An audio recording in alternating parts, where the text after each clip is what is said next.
And then it clicked with me and I was like, maybe I should do this. Maybe I should like start a YouTube channel and start talking about my eating disorder, take people through my recovery, and also warn as many young people as I can.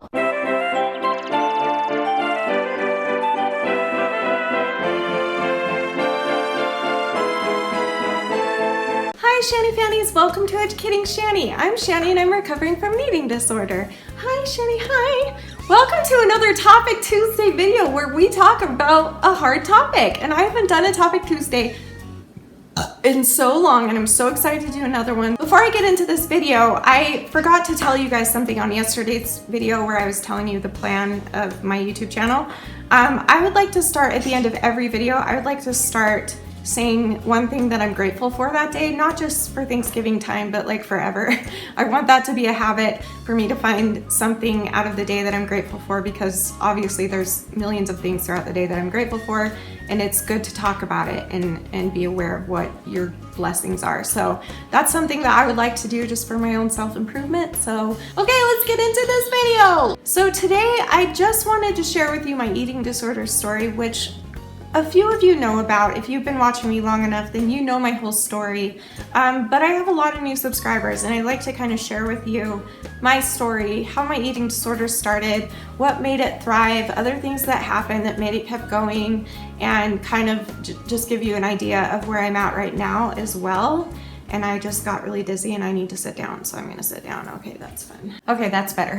So my eating disorder started when I was 5 years old, and it started with binge eating disorder, where I just would eat and eat and eat and eat and eat. And I did it for comfort because I was being abused, I was being neglected, I was being bullied, and food just kind of seemed to be there for me for my comfort, and so I started binge eating. And then throughout the years, I gained a whole bunch of weight, obviously from all of that binge eating.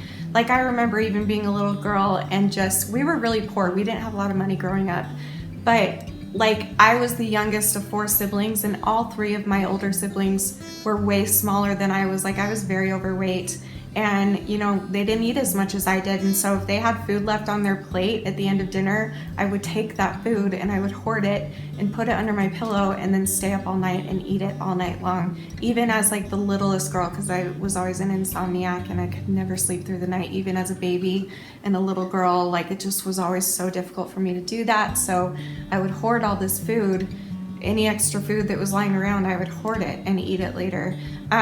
So anyway, that's kind of gives you an idea of how sad it was, I guess. It's sad looking back. Like I do feel bad for that little girl. But anyway, the abuse continued, the bullying continued, the neglect continued.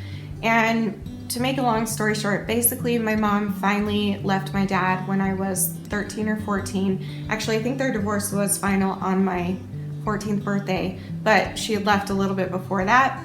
And when she did, we moved to a different city, and I was in a brand new school, brand new people who I had no idea who they were. It was like not the beginning of the year either, so it was very noticeable that I was the new kid. And it was really, really hard for me, and I kind of fell really hard for this boy. And he only liked skinny girls, or at least he seemed to, because they were the only ones he would flirt with at school. He would flirt with me outside of school, and we would hang out, and we were really good friends, and we would hang out. And he would flirt with me, but then when we were at school, he would act different, and he would only give that flirtatious attention to the skinny girls. So at that point though, my parents were going through their divorce, I had changed schools, I wasn't ready to give up my comfort, which was eating, binge eating. And so I figured out how to purge, and I started purging, and that's when my bulimia started. So 13, 14 is when my bulimia started. That went on for a few years, and then when I was about 16 or 17, I believe, 17, I then turned to anorexia, and I starved myself, and I lost a bunch of weight, and I started getting noticed for it, and all of a sudden boys seemed interested, and all of a sudden I was being asked out on dates, and I was being flirted with, and all this. Like it just was so, which is just so dangerous. But it's like, how do you know? How would they have known that I had an eating disorder? They couldn't have known that that would like trigger my eating disorder more and make me want to keep going. But anyway, hopefully we're going to change that. That's what I'm doing here. So we need to change the world, people. That's all we need to do. It's no big deal. We just need to change the world. So Anyway, I met my now husband when I was 18 years old. And when I met him, we didn't get together until about a year after we met. And once we did finally get together and we fell in love and we got engaged, while we were engaged, I put on a lot of weight because it was the first time in my whole life that I had not any eating disorder behaviors. I wasn't overeating, I wasn't binging and purging, I wasn't starving. I just ate when I felt like it, and I ate because I was happy, and my body was not used to keeping all that food down, and so it grabbed on and I gained weight. It's ironic, but that's how it works. So I gained some weight and we got married, and then slowly my bulimia kind of crept back in. Personal issues with my husband and my family and myself, and bulimia just kind of crept back into my life somehow, and then it became really bad. Like, I spiraled out of control. I was binging and purging at least 10 times a day. I was mostly doing that. I wasn't starving a whole lot. I had little periods here and there where I would starve myself for a little bit, but mostly bulimia was my biggest monster. And that just went on, and it went on and on and on. About almost 4 years ago, about 3.5 years ago, I discovered YouTube. I discovered Miranda Sings. I just did a lipstick review video on it. You should go watch it if you'd like. Anyway, I discovered her and I was like, there's no way this person is real. So I looked more into it and I found Colleen. And obviously I'm her biggest fan. You guys know that. But she can't know that. Nobody tell her. Do not tell her who I am. I cannot have her knowing who I am. I will drop dead. Anyway, I just noticed that she had this like platform. I didn't even understand that YouTube could be used for this. I thought YouTube was just a place, I'm so old. I thought YouTube was just a place where people would post funny cat videos or something. Like, I didn't know it was like a huge platform and a huge community of people that have their very own channels that they run, and they basically have their own TV show basically, and putting out content every week. Like, that was so intriguing to me, and I noticed that most of her viewers were young teenage girls, and I was like, wait. And then it clicked with me, and I was like, maybe I should do this. Maybe I should like start a YouTube channel and start talking about my eating disorder, take people through my recovery, and also warn as many young people as I can to not get into that because of what happened to me. I lost my teeth. I lost the ability to have kids. I lost relationships. I lost a lot of things. And it's like been my journey ever since then. It's been my biggest goal to help as many young people out there as I can to just not fall into this horrible trap that I've been stuck in my whole life. It's not fun. So anyway, when I started YouTube, I started getting better, and it was helping me a lot. I was seeing a therapist, and she went away. She went away for a while with her husband. They took a big scholarship program trip or something, I don't know. And they were gone for like over a year. And so I had tried a couple other therapists and I just didn't click well with them. But I was doing really well until I actually can't pinpoint when exactly, but somewhere over the past year, I kind of lost my passion, my drive, my excitement for YouTube and life in general. And I got in a really dark place again this past year, as we all know. But there was a time when it worked really well for me and it made me so happy, and I was recovering even more than I am right now. But anyway, so right now my status is that I am on the mend, I guess, from sort of a relapse. I don't know how to explain that. I definitely have had a couple months now where I've binged and purged many more times than I would have liked. Well, I don't want to do it at all, but I've been doing it a few times a week, which is, better than 10 times a day, but still, like, I've done better than this before, and that's kind of what I'm aiming for again.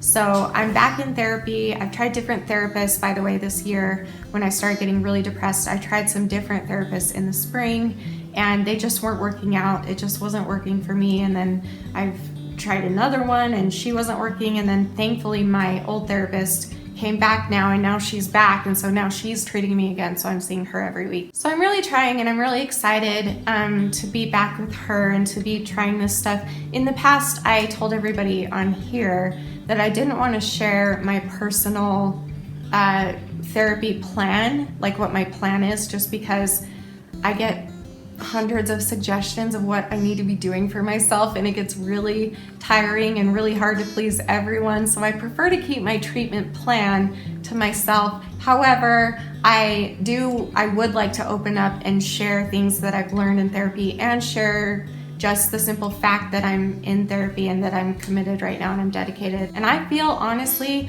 like this is something that will probably never go away completely in my head, but that doesn't mean that the behaviors won't go away. I do believe that it's possible to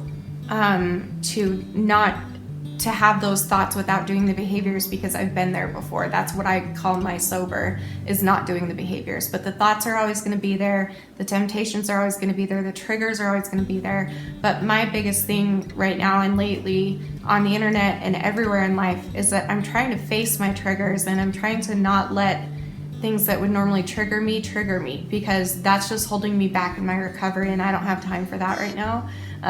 I'm serious about recovery right now, this time, and it's taken me a while to get back to this and want good for myself. So that's where I am, and I feel really good right now, and I feel really hopeful and excited and just proud of myself, because I feel like I've really been trying lately, and I think I'm doing really well. So I've got a long way to go, and I've got a long life to go, hopefully, we'll see.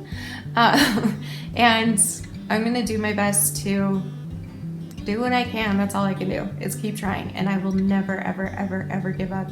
And I hope that you will never ever give up. I'm choosing to not show you guys, photos of when I was skinny, or at least my skinny. My skinny is much different than most people's skinny, but anyways.